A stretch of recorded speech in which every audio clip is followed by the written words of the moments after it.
To many middle-class women in the 1800s, painting was a pastime, but for one daughter of a doctor in York, it was a passion. Mary Ellen Best painted a number of watercolours, and even though they were appreciated at the time, now they hold historical significance in showing what life was like in Yorkshire within the 1830s and 40s. Mary Ellen Best was a very famous watercolourist, a painter who was born and lived for a lot of her life in York.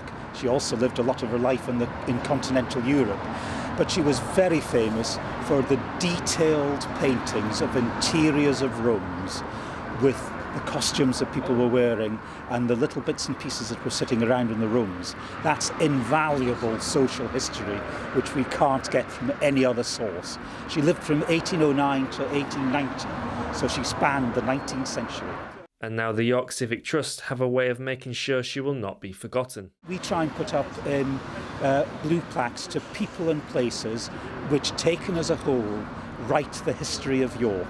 Mary Ellen Best fills in one of those bricks in the wall, which is the historic fabric of the city of York. Why is that important?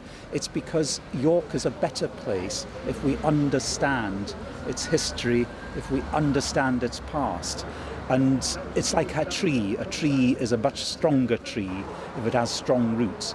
Mary Ellen Best is part of the roots of the history of York. So what does the plaque mean for passers-by? My hope is that people will be inspired.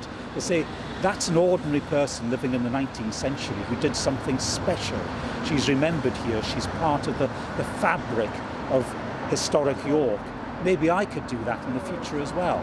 It's inspiration. The unveiling of the plaque was particularly important for one York resident. I'm just about to leave this house to move to a smaller one, but I was here 23 years, primarily with my husband and then on my own. And we were always very, very interested in Mary Ellen Best. And we had to do a bit of tidying up of it. It was owned by Dr. Cameron, a prominent doctor in York before us, and that his family were here 50-odd years. So really, I wish that family were here as well today.